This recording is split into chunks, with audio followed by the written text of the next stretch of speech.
In this video, we're going to talk about double angle and half angle formulas. The double angle formulas and the half angle formulas are found in your golden ticket. For double angle sine, we're going to multiply 2 times sine of the angle theta times cosine of the angle theta. For cosine of 2 theta, of a double angle theta, we're going to do cosine squared minus sine squared. Now, for these, there may be 2 variations. You might also see 1 minus 2 sine squared of theta, or you could potentially see 2 cosine squared of theta minus 1. These variations come by using the Pythagorean identities in your golden ticket. Remember that we have sine squared plus cosine squared equals 1. So if in the original formula I was to replace cosine squared, I would subtract the sine over, and I would get 1 minus sine squared of theta. So if I go back to the original equation and I replace this cosine with 1 minus sine squared of theta, because I have that negative sine squared minus another sine squared, that's how I get that there are 2 of them.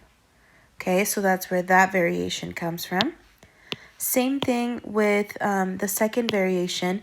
If instead I wanted to substitute in my sine squared, I would say that sine squared equals 1 minus cosine squared of theta. So again, if I come in and substitute 1 minus cosine squared of theta, and then be careful to distribute that negative, that would leave me with a negative 1 plus cosine squared of theta. So because I have that plus cosine, that's 2 of them, and then the minus 1, that's where that comes from, okay? So you may also see those variations. That's why I am including that in the notes. And then the last one we have is tangent, double angle tangent. So you would just do 2 times tangent in the numerator, and then 1 minus tangent squared theta in the denominator. So let's go ahead and jump into the first example here. Find the exact answer using the double angle formula. So exact answer means I'm going to leave it as a fraction, okay? And we don't want any decimals because that would be a rounded answer instead of exact. So first I need to draw a picture. And it says that sine, the ratio sine, is 5/13, and this angle lies in quadrant 2. So I'm going to draw my picture in quadrant 2. Remember, this is 1, 2 is over here. And theta comes from the origin. Because it's telling me that sine, the proportion sine is here, sine is opposite over hypotenuse. So my opposite value is 5. My hypotenuse is 13. I'm going to need to know the adjacent here at some point. So I'm going to go ahead and just find it. So I have a squared plus b squared equals c squared.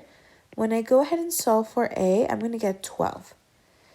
Now, be careful that when you're labeling your picture, it's not just 12. You have to add a negative, okay? That's not going to come from the Pythagorean theorem. That has to come from your knowledge that the x value in this case is going to be negative. So you have to add that yourself, okay? So the first part here is asking me to find sine double angle theta. Using my formula, either in the golden ticket or here on my notes, I know that sine double angle theta equals 2 times sine of theta cosine of theta, okay? All right, so here we go. We have 2 is just part of the equation, and then sine of theta. Well, we already knew sine, but if we use this triangle, I know this is opposite over hypotenuse, and this is my adjacent, so sine is 5/13.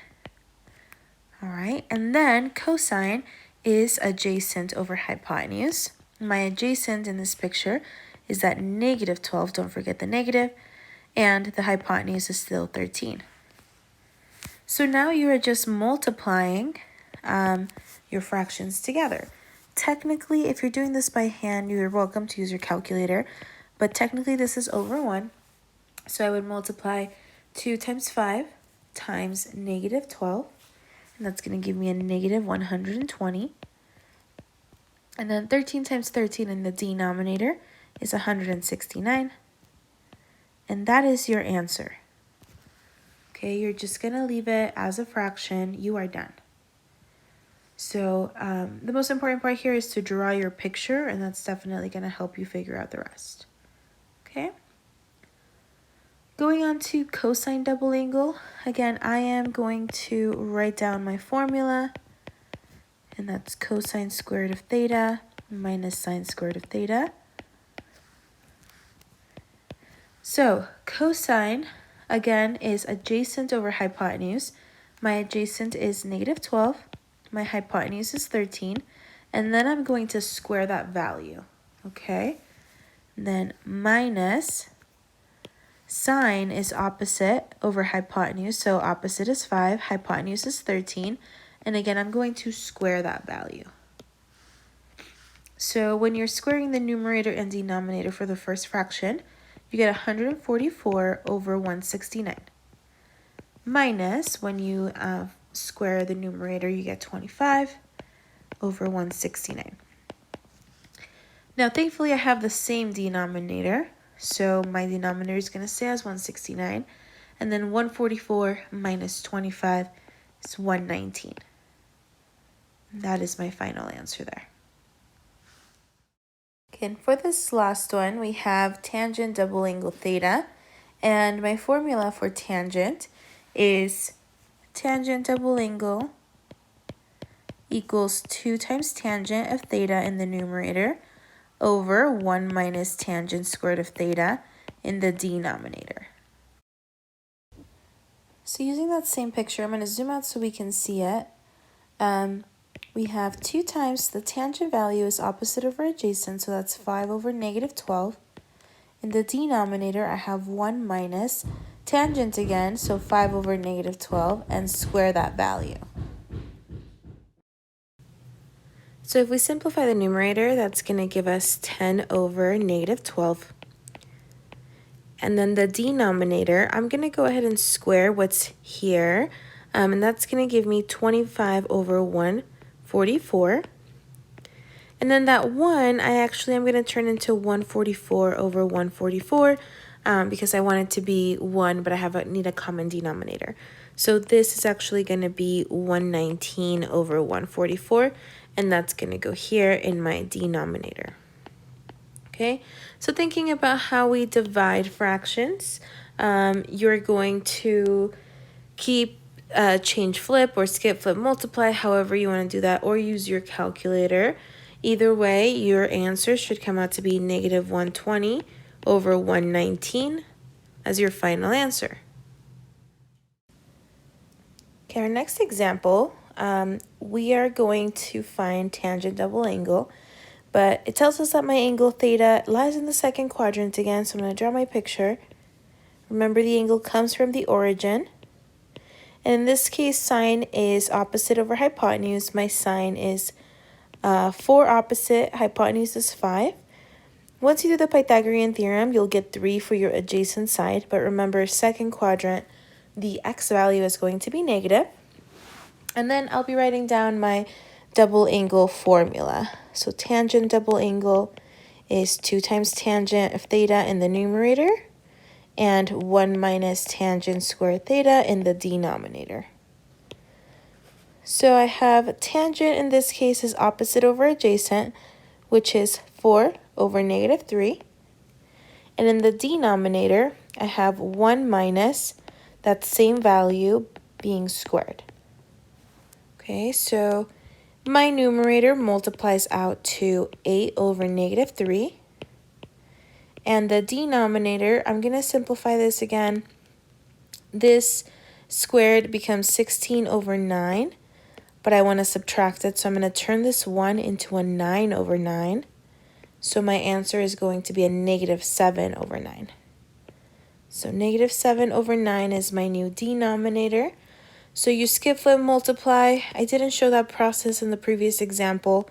You are welcome to use your calculator here. Okay, so we get negative 72 over negative 21, and we're going to go ahead and simplify. These are each divisible by 3, and the negatives are going to cancel. So then my final answer is 24 over 7 once I simplify that fraction. Okay. Now we're going to talk about half angle formulas, and the half angles have a plus or minus in front of the radical. This plus or minus, the sign that we're going to add at the very end, is going to depend on which quadrant it's going to be in. So looking at the original angle and the trig value and that quadrant.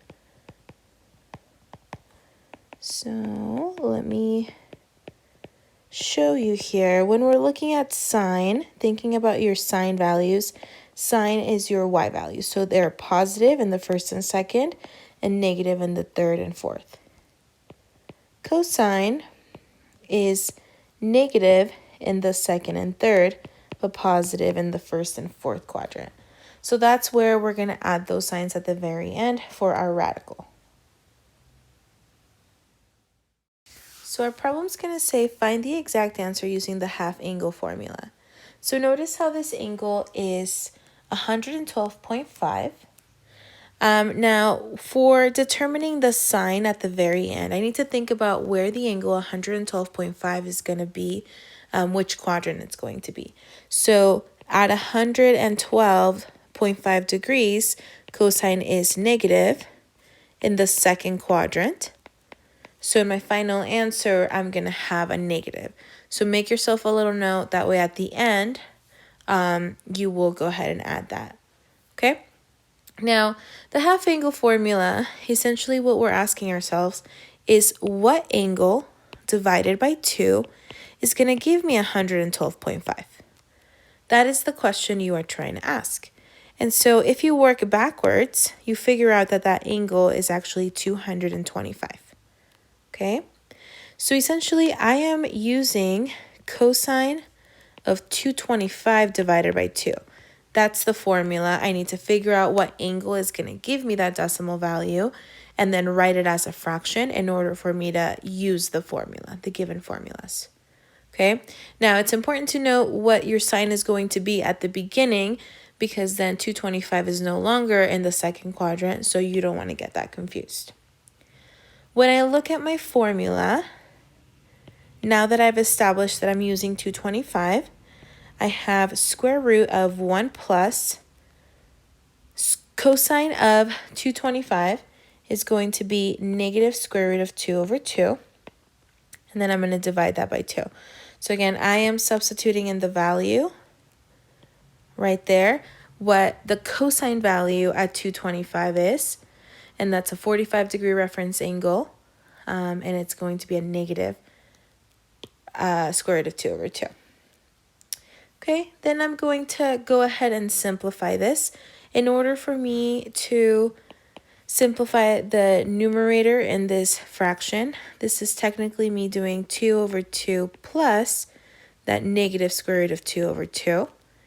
And if I simplify that further, okay, this is all still inside the radical, that's going to equal 2 minus square root of 2 over 2 divided by 2. Again, all of that's still in the radical. So continue to simplify that. My denominator here is technically 2 over 1. And the way you're going to simplify that fraction is you're going to skip the numerator. So this is going to stay the same, 2 minus square root of 2 over 2. Then you are going to flip the denominator, and that's going to become a 1/2. And you're going to multiply straight across. Okay. Now, the numerator is just being multiplied by the 1, so it's going to stay as 2 minus square root of 2. And the denominator is 2 times 2, which is 4. So all of that is still inside the radical, and so my final answer is going to have that big radical with 2 minus the square root of 2 in the numerator, a 4 in the denominator. And something super important that we cannot forget is that negative that we established in the beginning. and that's going to go in front of my radical for my final answer. Again, that negative came from the original angle value of 112.5 because cosine is negative in the second quadrant, so it's super important that you remember to put that at the very end. All right, we have 2 more examples here. This next one is sine 7 pi over 12. You can turn this into degrees so that's easier for you to think about in the unit circle. So remember, we can turn radians into degrees by multiplying by 180 and dividing by pi.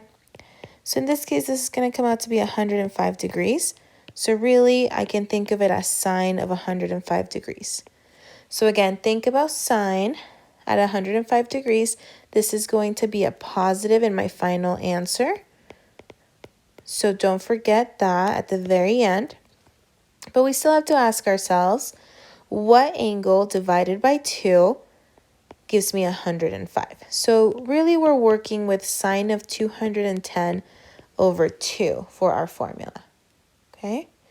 So putting that into my formula, I have the square root of 1 minus cosine of 210 over 2.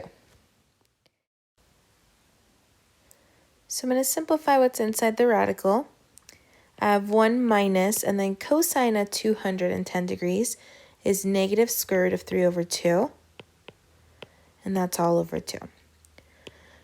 So these two negatives are going to become plus, and then this 1 I can rewrite as 2 over 2, so that I can turn it all into one fraction in the numerator. 2 plus square root of 3 over 2, and then that's still over 2. Remember that 2 can be written as 2 over 1, and that's going to help us here in a second when we simplify this a little bit further. We're going to keep this one the same, 2 plus square root of 3 over 2. We're going to change this to a multiplication, and we're going to flip that second fraction into a 1/2. And all of this is still under the radical. Okay.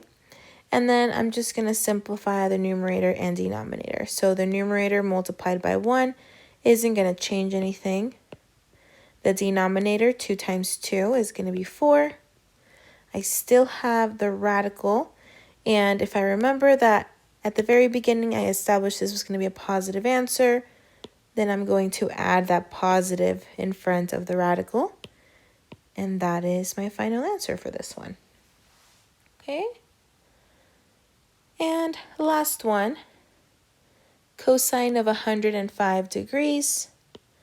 So again, cosine at 105 is a negative in quadrant 2. So I have to remember at the very end, I'm going to put a negative in front of the radical. The angle that I'm talking about is double that, so I'm really talking about cosine of 210 over 2. And I'm going to go on to my formula. So my formula tells me to add the cosine value at 210, and that's again a negative square root of 3 over 2. And I'm dividing that by 2. Changing this 1 into a 2 over 2 to help me add those two fractions. That's going to simplify to 2 minus square root of 3 over 2. All of it is over 2 in this case.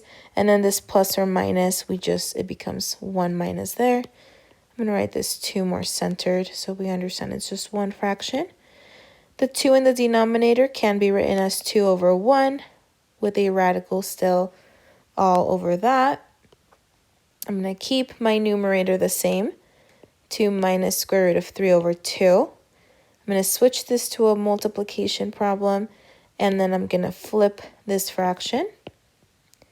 All of that is still in that radical. Simplifying the numerator, that just becomes 2 minus square root of 3. The denominator is 2 times 2 is 4. Still have my radical there. And then my last step is to remember that I had a negative because cosine of 105 is negative in that second quadrant. And that is my final answer. So the biggest thing with this part is remembering your positive or negative in front of the radical based on the original angle. We know that you're going to double it to be able to use this formula, but you always, always, always use the original, and that's what's going to determine the sign in front of your radical. Okay? And that is the end of these notes.